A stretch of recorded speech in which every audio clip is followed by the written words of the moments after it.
Eu vou começar essa homilia fazendo uma pergunta para você que é católico. Aonde está o seu terço? Aonde você deixou o seu rosário? Aonde ele se encontra? Essa pergunta que eu estou fazendo, ela é muito importante para nós, principalmente nesses tempos que nós vivemos hoje, de tanta pluralidade. Cada um acha que deve ser isso, cada um acha que deve ser aquilo, e cada um pensa o que quer. Mas a igreja, ela tem um pensamento só. Ela tem um ensinamento só. Ela não tem vários ensinamentos. Então eu pergunto mais uma vez, onde está o seu terço? E dia 7 de outubro comemora-se o dia de Nossa Senhora do Rosário, que lembra um fato que aconteceu no dia 7 de outubro de 1571, em Lepanto, na Grécia. Os turcos otomanos estavam vindo, com a sua esquadra naval, vindo em direção para a Europa, para tomar conta da Europa, querendo transformar a Europa num país assim muçulmano e não cristão. Imagine que eles iam entrar nas igrejas, iam transformar aquelas igrejas em mesquitas, e o Santo Padre, o Papa Pio V, convocou que a igreja fosse em busca dessas esquadras para que elas não pudessem penetrar na Europa. E ele convocou a igreja que se rezasse o terço, o rosário. Enquanto a batalha acontecia, o rosário era rezado. Imagine os católicos todos rezando enquanto a batalha acontecia. E os otomanos estavam em vantagem em relação aos cristãos. E aí, por um milagre, que se fala que até os próprios otomanos, eles contam também, existem relatos que dizem que nesse momento que estava acontecendo a batalha, de repente apareceu Nossa Senhora com o terço na mão, com uma cara séria. E aqueles homens, vendo aquela imagem de Nossa Senhora assim no ar, correram em retirada, foram embora. É claro que isso a história não vai contar, A história vai contar apenas que houve uma batalha e os cristãos venceram e pronto, final. Mas esse detalhe ficou no coração da igreja, no coração dos cristãos. Aí o Papa atribuiu essa vitória a Nossa Senhora do Rosário. Se eu fosse perguntar para os católicos, me dê um testemunho de algo que você obteve com a oração do terço ou do rosário, Muitos testemunhos são contados. A Virgem Maria realmente ela é uma grande intercessora. E ela pede muito por nós, ela pede para a igreja, ela pede para que a igreja não se divida, ela pede ao seu Filho Jesus que nós nos salvemos. E isso principalmente, não é somente pedidos que fizeram para uma pessoa, que uma pessoa estava doente, aí ficou curada, ou porque pediu alguma coisa e recebeu. Muito mais do que isso, o que ela quer que nós peçamos a ela, e que muitas pessoas precisam entender, é que a Virgem Santíssima, aos pés de Jesus lá no céu, ela pede pela salvação dos seus filhos, porque ela quer que cada um de nós entre no céu. Não deixemos de rezar o terço. Mas aí eu vou perguntar de novo, aonde está o seu terço? Porque vem acontecendo um fenômeno preocupante dentro da Igreja Católica. E o fenômeno preocupante é esse. Há um protestantismo velado dentro da igreja. Vocês sabem que os protestantes não aceitam Nossa Senhora como mãe? Não aceitam que nós rezemos o terço, porque dizem que isso é idolatria, e tantas outras coisas que eles falam em relação àquela que Jesus nos deu como mãe quando ele estava aos pés da cruz. Filho, eis aí a tua mãe. E parece que diante de um falso ecumenismo, e para que não haja assim, para dizer assim, né, que não há briga entre um e outro, que realmente não deve ter brigas, né? Aí os católicos atuais estão cedendo a isso, com aqueles falsos ensinamentos. Me mostre na Bíblia onde se reza o terço. Me mostre na Bíblia, porque tudo deles é mostre na Bíblia, porque foi isso que Lutero fez, né? Só acredita no que está na Bíblia, não acredita na tradição oral. E aqui não é questão de estar na Bíblia ou não estar na Bíblia. É uma oração, onde nós vamos meditando através das Ave Marias, e a Ave Maria é bíblica, não vou ficar agora entrando nesse detalhe que todo mundo já sabe, né? E ali nós vamos meditando os mistérios da vida de Jesus, os principais mistérios da vida de Jesus, como o evangelho de hoje, né? A aparição do anjo, o nascimento de Jesus, a visita de Nossa Senhora à sua prima Santa Isabel, Jesus que é crucificado, a morte dele, a ressurreição de Jesus, a subida de Nossa Senhora aos céus e também de Jesus. Olha que coisa maravilhosa, isso fica gravado no nosso coração na medida que nós vamos meditando junto com Nossa Senhora os mistérios da vida de nosso Senhor Jesus Cristo. Mas, de forma velada, os católicos estão se intimidando. Vocês veem que, pelo menos isso eu tenho percebido, né? Músicas católicas que não falam de Nossa Senhora, falam de Jesus somente. Antigamente, nos encontros, nos retiros, sempre se tinha uma ou duas pregações dedicadas a Nossa Senhora. Hoje está sendo tirado. Tem os encontros, tudo, todo mundo vem contente, mas não tem nada referente à Virgem Maria.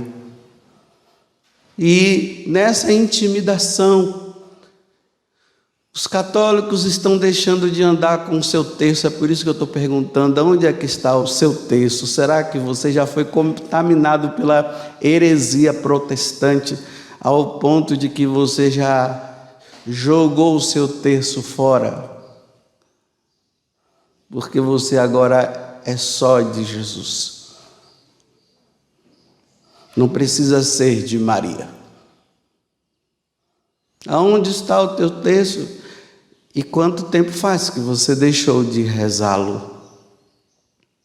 Nós precisamos mostrar a nossa catolicidade, mostrando que nós somos filhos de Maria e que nós somos marianos. Precisamos mostrar isso. Mas não é mostrar para ficar mostrando, é porque nós somos tão marianos que uma caminhada, andando por aí, nós estamos com o terço na mão, aí aqueles que não são dizem é católico, está vendo? Se você quiser identificar um católico de um protestante na rua, é só ver. Está com o terço, é católico. Se não tiver, para dizer assim que nós somos todos iguais, né? Não, nós não somos iguais. Só existe uma igreja católica. Só existe uma igreja cristã. Surgiram com o protestantismo outros que vivem dizendo que são. Mas é una, santa, católica, apostólica, romana. Não diz que é duas, nem três, nem quatro. É uma. É uma só. Esse protestantismo velado, que eles estão conseguindo nos colocar contra a parede, ao ponto de que nós estamos cedendo E esse ceder significa o quê?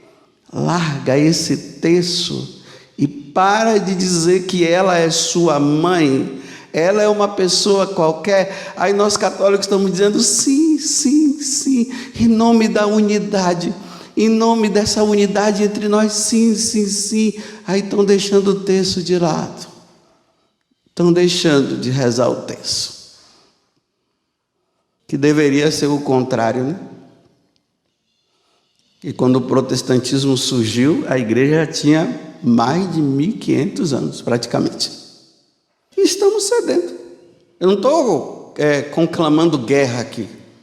Eu estou dizendo que nós assumamos aquilo que nós somos. Nós somos católicos. Católico reza o terço. Vou dizer uma coisa, 3 coisas, e talvez seja até 4. A primeira, um seminarista que não reza o terço, no futuro ele será um padre que espalhará heresia dentro da igreja. Um padre que não reza o seu terço já é um pastor protestante dentro da igreja. Terceira, uma religiosa que não reza o terço, ela é uma obreira protestante dentro da igreja católica. A quarta, uma igreja católica que não reza o terço, ela já é uma igreja totalmente protestante. E vão dizer, não, mas nós amamos a Eucaristia. Bem, protestante não ama a Eucaristia, não acredita na presença de Jesus Eucarístico. Não, eu rezo o terço, mas eu amo Jesus presente na Eucaristia. Bem, quem não reza o terço já está caminhando para o protestantismo ou já é um protestante dentro da igreja. E se é um protestante dentro da igreja, então ele não pode dizer que ele é um católico. E se ele não é um católico, ele não acredita na presença de Jesus na Eucaristia, então já é um protestante. Tu és um protestante. Não vem com essa história de dizer que você é católico. Se você não ama a Virgem Maria, se você não reza o terço, você já é um protestante.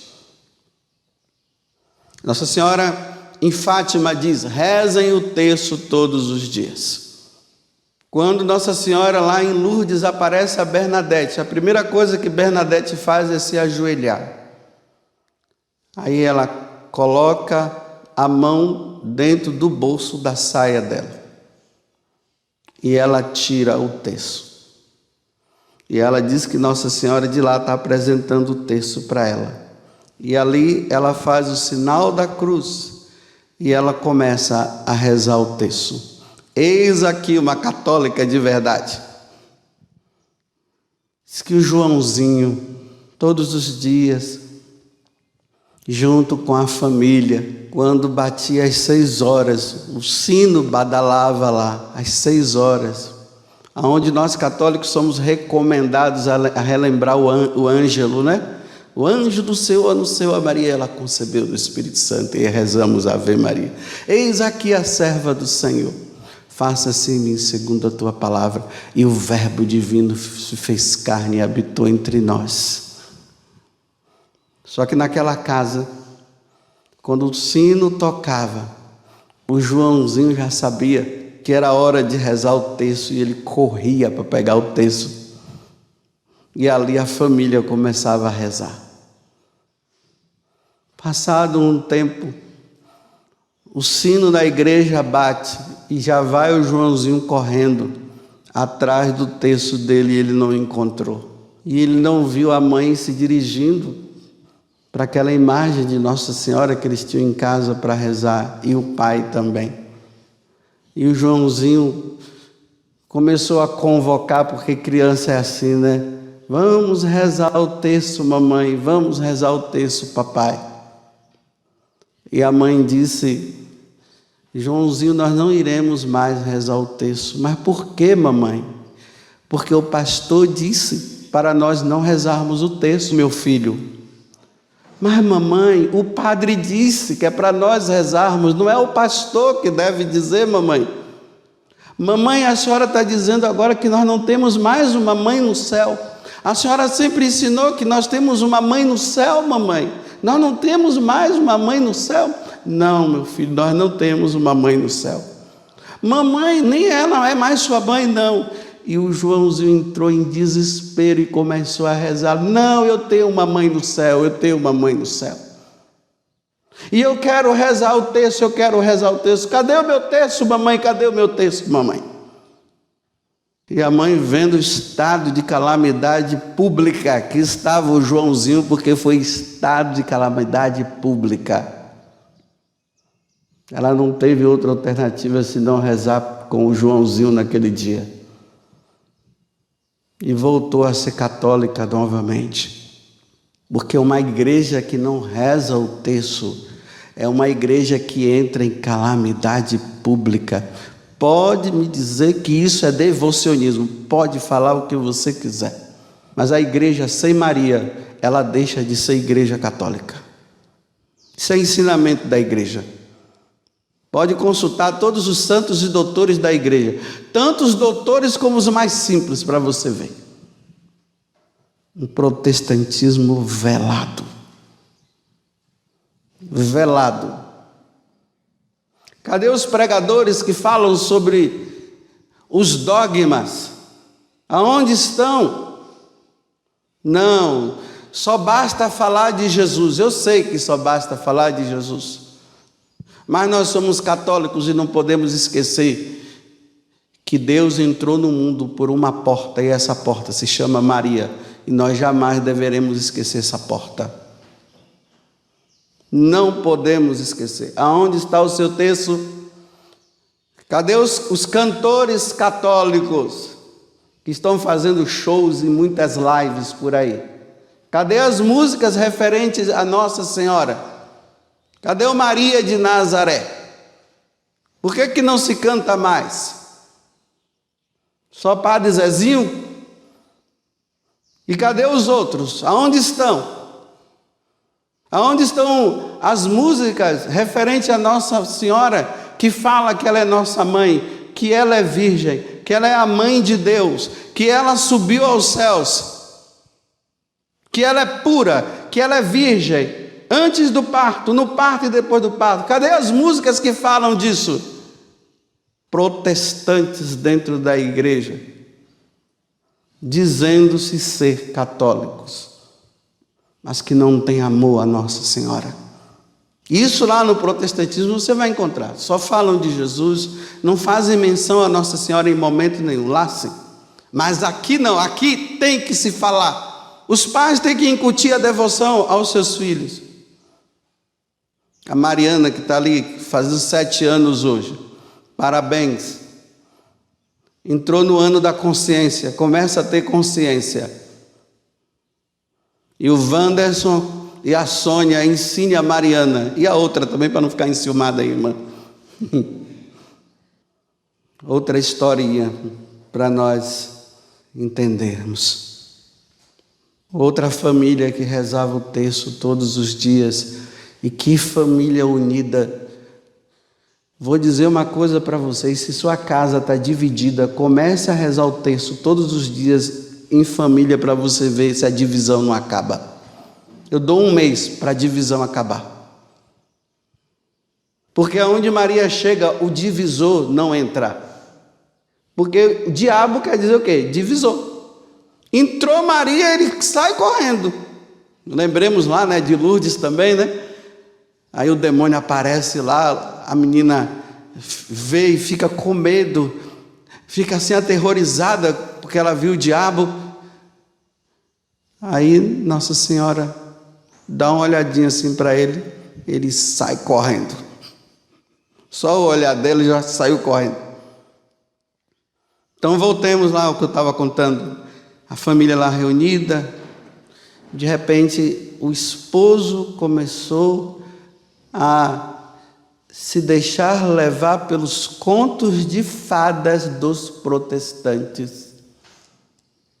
E nessa de entrar nos contos de fada dos protestantes, ele começou a deixar a devoção à Nossa Senhora. E aí era só a mulher rezando e ele já não rezava mais. Começou a dividir.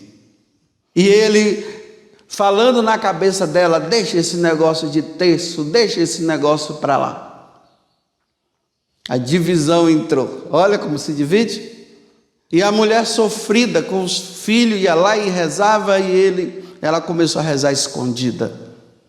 E nessa história, ele abandonou a família, porque ele já não se cabia mais naquela casa. Se tornou protestante e perdeu a família. Depois de muitos anos, ele refletindo e vendo o mal que ele tinha feito, e ele começou a pensar, foi justamente na hora que eu tirei Maria da minha vida, justamente na hora que eu deixei de chamá-la de mãe, na hora que eu deixei de rezar o meu terço, minha família se dividiu. E a mulher em casa rezando pelo retorno do marido até que ele voltou. E voltando começou a rezar de novo. E rezando de novo, a unidade voltou naquela família. Aonde está o seu terço? A igreja convoca-nos a rezar. Na primeira leitura dos Atos dos Apóstolos, nós vimos que os apóstolos estavam aguardando a vinda do Espírito Santo, que era a promessa que Jesus havia dito, e eles estavam todos rezando, os apóstolos. Só não estava Judas porque já tinha se suicidado. E ali fala o quê? Eles estavam em oração com Maria, a mãe de Jesus. A igreja nascente estava com Maria em oração. A igreja contemporânea, ela está com Maria em oração. A igreja dos últimos tempos deverá estar com Maria em oração. E lá no céu, nós estaremos com Maria, contemplando a face da Santíssima Trindade por toda a eternidade. Ó Virgem Maria, não permitais que eu viva e nem morra em pecado mortal. Em pecado mortal eu não hei de morrer, porque a Virgem Maria há de me valer. Valei-me, Virgem Maria.